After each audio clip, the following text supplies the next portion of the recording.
Hello दोस्तों, मैं JP आनंद math परिवार में आप लोग का स्वागत है। आज हम लोग कंप्यूटर के अति 100 प्रश्न को ऑब्जेक्टिव करेंगे। तो आप लोग अगर बिहार बिजली विभाग या बेल्ट्रन या बिहार एसएससी या अन्य किसी कॉम्पिटिटिव एग्ज़ाम के लिए तैयारी करते हैं तो आप लोग के लिए यह वीडियो जो होगा हेल्पफुल होगा। तो आप लोग इस वीडियो में पूरा बने रहें और पूरे देखें वीडियो को। आपके लिए लगभग नहीं हो तो 2-4 नंबर के पूछता है बिहार एसएससी में, बेल्ट्रन में जो है 60 नंबर के रहता है, और इसमें बिजली विभाग में जो है अलग अलग पोस्ट के लिए एक में रहता है।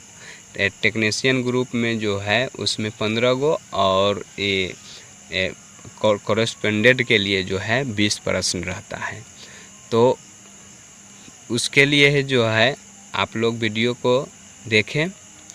तो देरी नहीं करते हैं, वीडियो शुरू कर रहे हैं। देखिए पहला वीडियो क्या है, पहला क्वेश्चन क्या है, बाह्य तथा अस्थायी मेमोरी को क्या कहते हैं। तो बाह्य तथा अस्थायी मेमोरी को क्या कहते हैं, तो सहायक मेमोरी कहते हैं। याद हो गया होगा, ये बाह्य तथा अस्थायी मेमोरी को क्या कहते हैं, तो सहायक मेमोरी कहते हैं। उसके बाद दूसरा प्रश्न है, रैम एक स्टोरेज यूनिट है। तो रैम जो है प्राथमिक मेमोरी का एक उदाहरण है, या प्राथमिक मेमोरी को ही जो है मेन मेमोरी कहा जाता है। रैम का फुल फॉर्म क्या होता है, तो याद रखिएगा रैंडम एक्सेस मेमोरी। रैम का फुल फॉर्म क्या होता है, तो रैंडम एक्सेस मेमोरी होता है। उसके बाद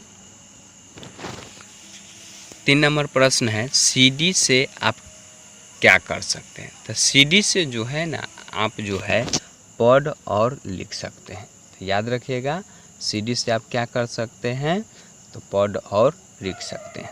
अब देखिए सीडी का फुल फॉर्म क्या होता है, तो सीडी का फुल फॉर्म जो होता है याद रखिएगा कॉम्पैक्ट डिस्क होता है। सीडी का फुल फॉर्म क्या होता है, कॉम्पैक्ट डिस्क होता है। उसके बाद 4 नंबर प्रश्न है, सीडी रोम का पूरा रूप क्या होता है। तो सीडी रोम का पूरा रूप याद रखिएगा सीडी से होता है कॉम्पैक्ट डिस्क, रोम का क्या होता है, रीड ओनली मेमोरी। तो सीडी रोम का फुल फॉर्म हो गया compact disc read only memory. अगर वीडियो आप लोग को पसंद आता है तो चैनल को सब्सक्राइब करें और अंतिम तक बने रहें, ताकि आप लोग के लिए ज़्यादा हेल्पफुल बने वीडियो। तो चैनल के सब्सक्राइब कर दें। चलिए बढ़ते हैं अगला प्रश्न की ओर। 5 नंबर प्रश्न है, सीडी तथा डीवीडी उदाहरण है। तो सीडी तथा डीवीडी किसका उदाहरण है, तो ऑप्टिकल डिस्क का उदाहरण है। याद रखिएगा जो सीडी तथा डीवीडी किसका उदाहरण है, ऑप्टिकल डिस्क का उदाहरण है। सीडी आरडब्ल्यू डिस्क पर क्या हम कर सकते हैं, तो याद रखिएगा पहले से स्टोर सूचना को मिटाकर बार बार हम लिख सकते हैं। तो सीडी आरडब्ल्यू पर जो है क्या हम कर सकते हैं, तो पहले से जो स्टोर जो रहता है उसको मिटाकर उसको बार बार हम लिख सकते हैं। तो सीडी याद रखिएगा जो सीडी आरडब्ल्यू का फुल फॉर्म क्या होता है, तो compact disc read and write, read and write. उसके बाद आगे दिया गया है 7 नंबर प्रश्न है, सीडी आरडब्ल्यू पर आप क्या सूचना को क्या कर सकते हैं। तो अभी तुरंत हम बोल दिए हैं ये जो रीड और राइट कर सकते हैं, तो रीड और राइट कर सकते हैं, याद रखिएगा। उसके बाद 8 नंबर प्रश्न है, सीडी आरडब्ल्यू का फुल फॉर्म क्या होता है। तो हम अभी तुरंत बोले हैं जो री राइट कर सकते हैं, माने रीड और लिख भी सकते हैं, लिख भी सकते हैं और पढ़ भी सकते हैं। तो हो ये गया कॉम्पैक्ट डिस्क री राइट टेबल लिखा हुआ है, तो री राइट भी याद रखिएगा। उसके बाद 9 नंबर प्रश्न है, डिस्क पर सूचना को स्टोर किया जा सकता है। तो याद रखिए, डिस्क पर जो है सूचना को जो है टेक्स्ट और सेक्टर द्वारा जो है स्टोर किया जाता है। तो डिस्क पर सूचना को कहाँ स्टोर किया जाता है, टेक्स्ट या सेक्टर में। उसके बाद दिया गया है 10 नंबर प्रश्न, कंप्यूटर सिस्टम में WORM का विस्तारित रूप है। तो याद रखिएगा, वर्म का विस्तारित रूप क्या है, तो W से होता है राइट, O से होता है ऑन्स, R से होता है रीड, M से होता है मैनी।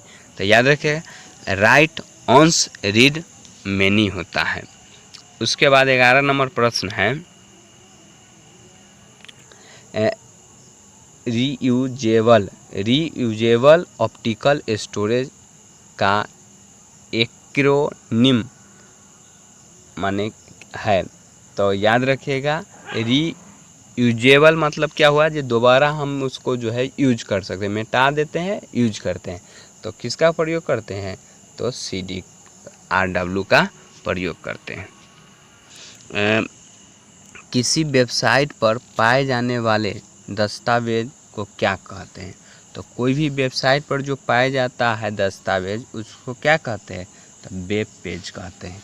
याद हो गया होगा कि किसी वेबसाइट पर जो दस्तावेज पाया जाता है उसे क्या कहते हैं, वेब पेज कहते हैं। तो याद हो गया होगा। उसके बाद दिया गया है प्रश्न, इंटरनेट द्वारा सर्वर से कंप्यूटर पर सूचना प्राप्त करने की प्रक्रिया को क्या कहते हैं। तो याद रखना है, डाउनलोडिंग कहते हैं। किसी भी इंटरनेट पर जो हम अगर सूचना जो प्राप्त करते हैं तो उसे हम क्या कहते हैं, तो डाउनलोड कहते हैं। उसके बाद तीसरा नंबर प्रश्न दिया गया है,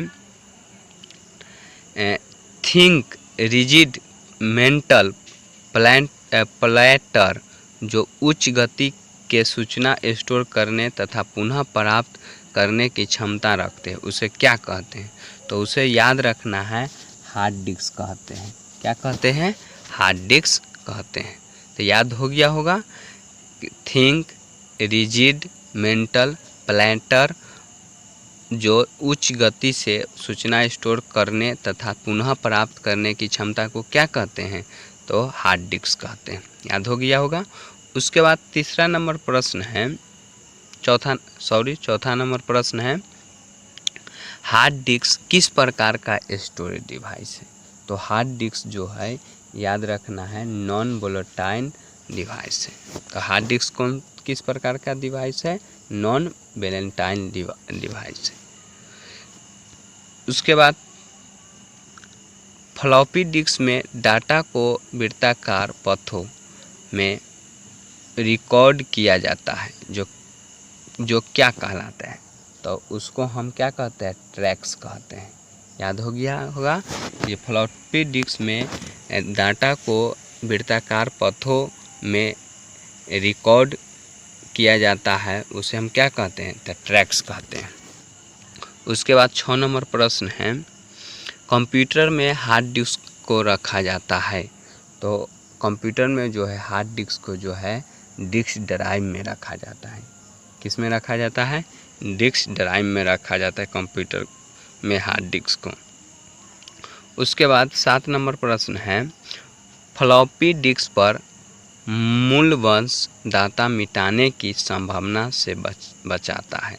तो मूलवंश डाटा मिटाने की संभावना से कौन बचाता है, तो याद रखना है, राइट प्रोटेक्ट नॉच, जिसको शॉर्ट में हम क्या कहते हैं, WPN।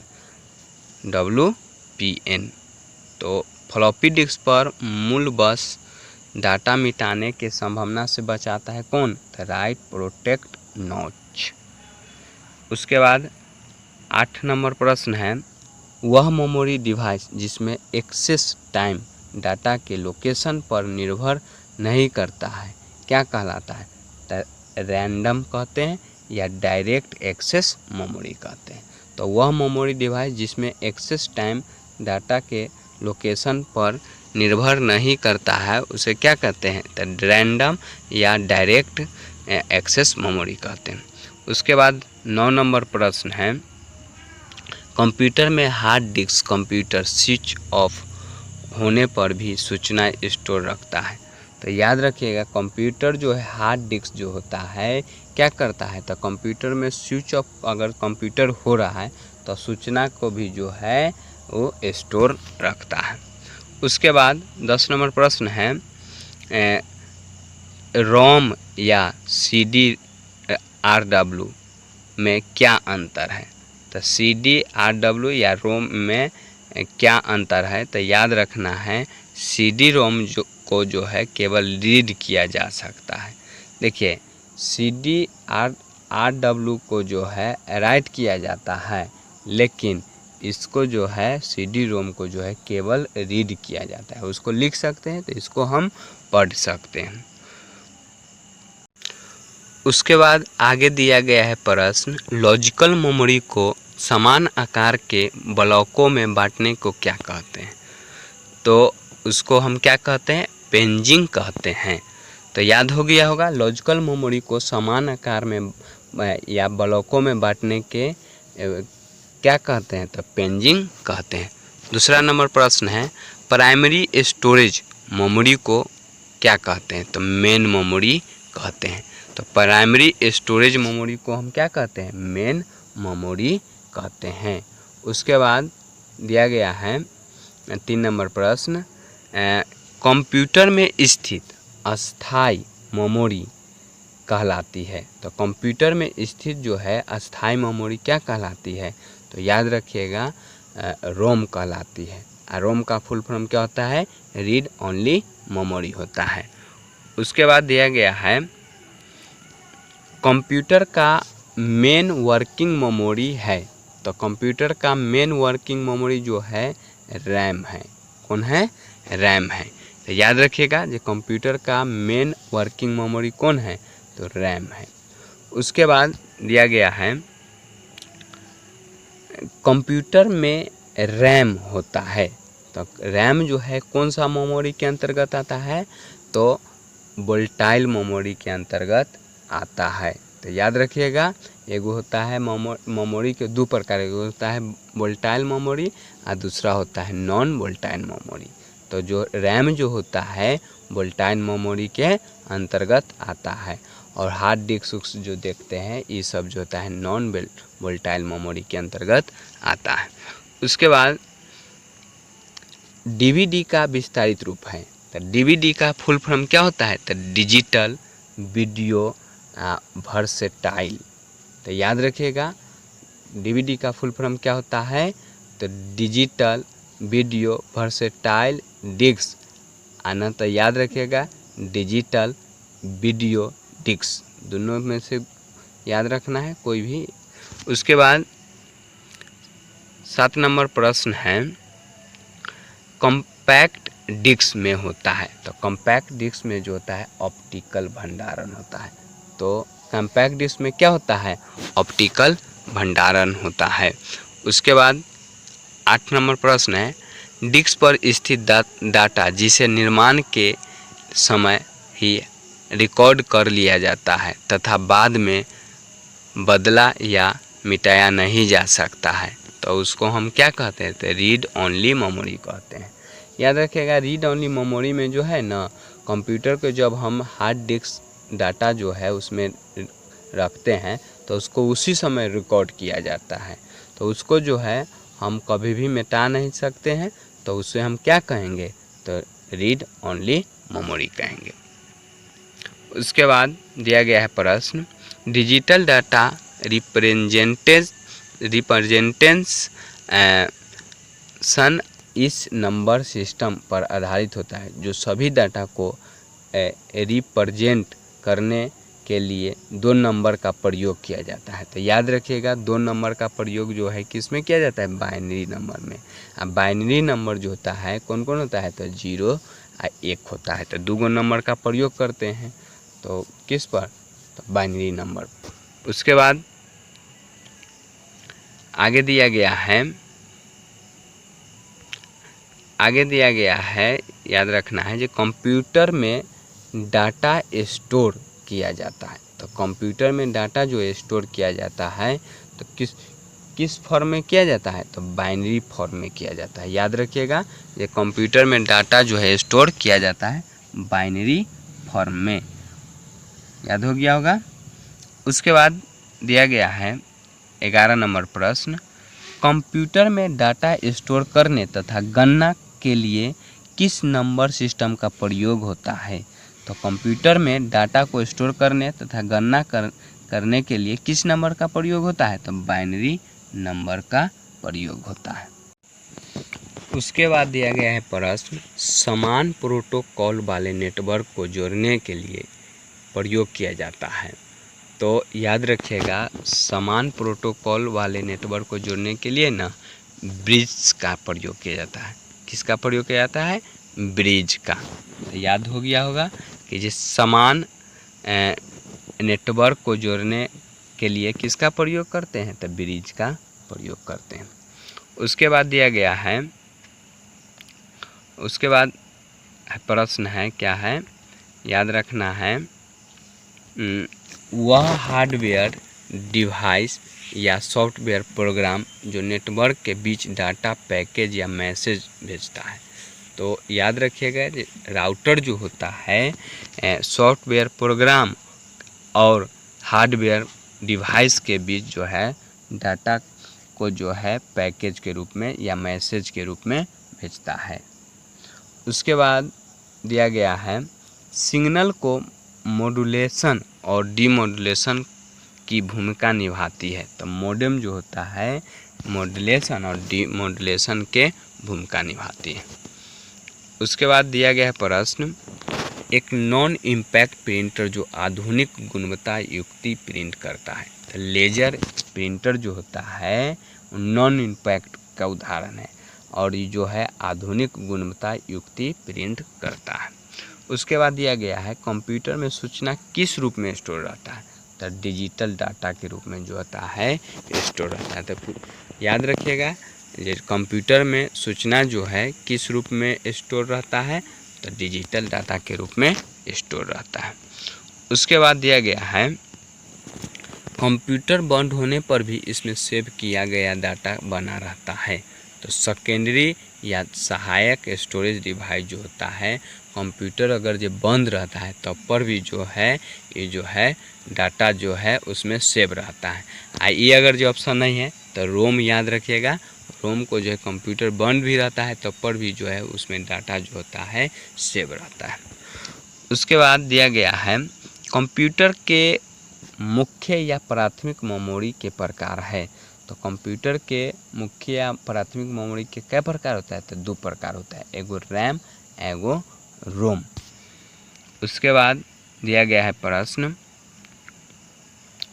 किस सर्विस का प्रयोग कंप्यूटर में इलेक्ट्रॉनिक मेमोरी डिवाइस के भांति किया जाता है। तो याद रखिएगा, जो फ्लिप फ्लॉप का जो है प्रयोग जो है सर्किट का प्रयोग इलेक्ट्रॉनिक मेमोरी डिवाइस के भांति किया जाता है।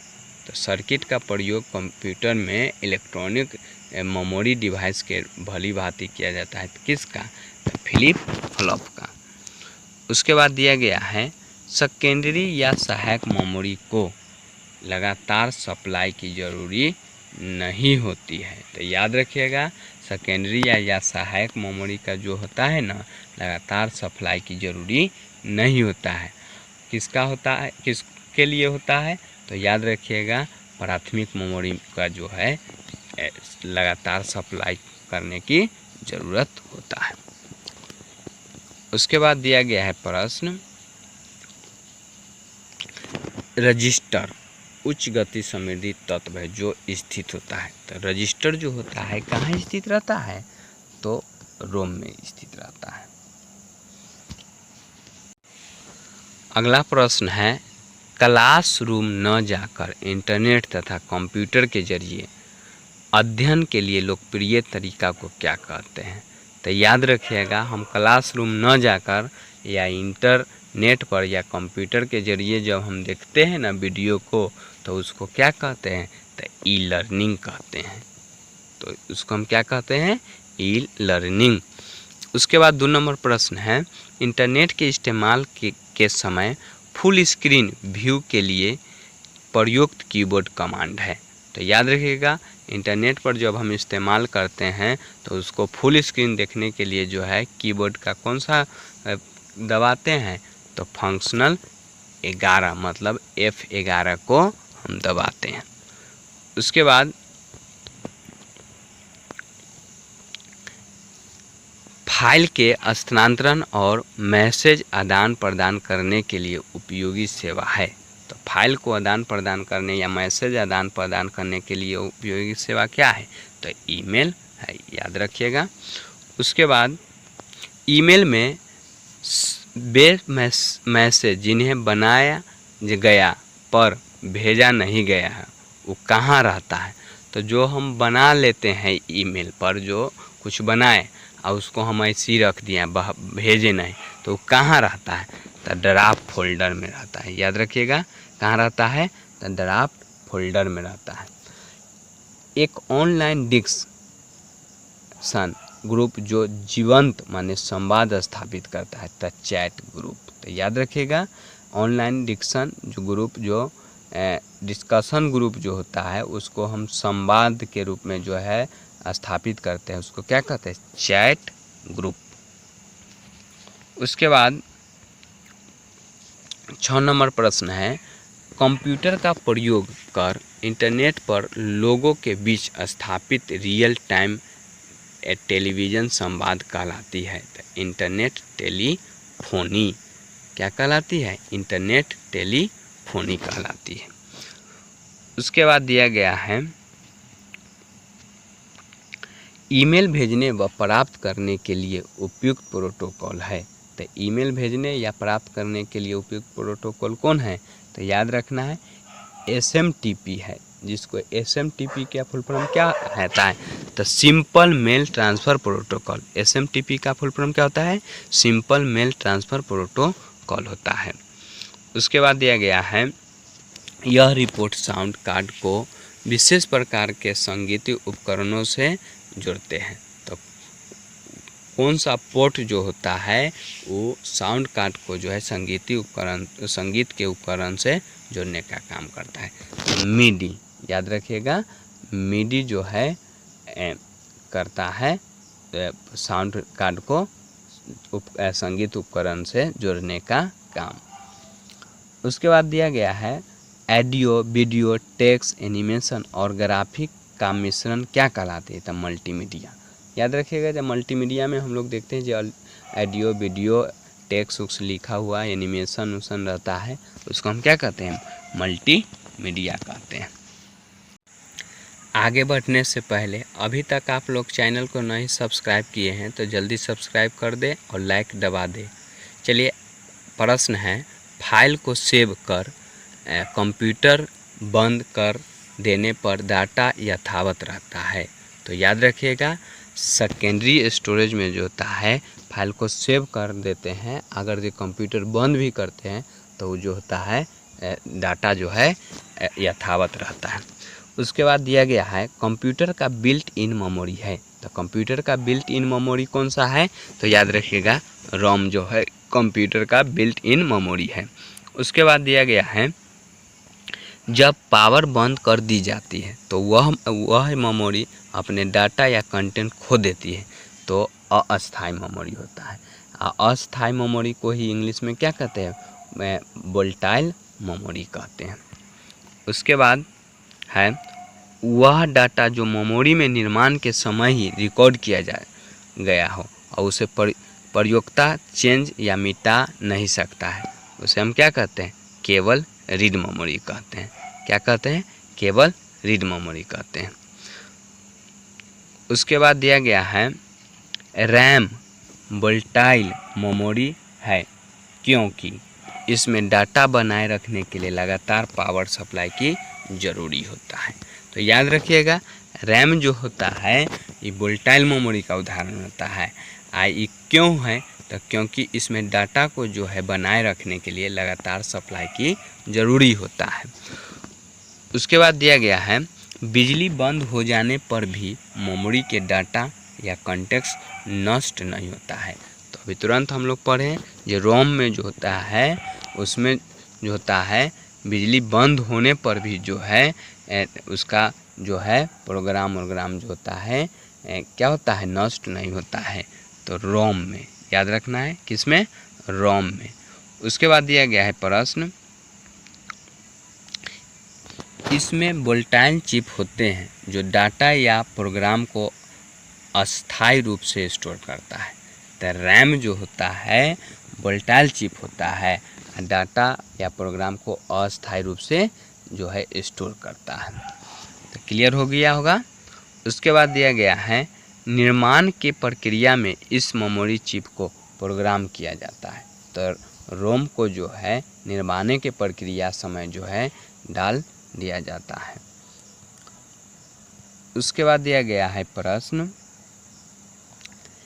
कैसेट टेप से डाटा प्राप्त करने के लिए किस एक्सेस मेथड का प्रयोग करते हैं।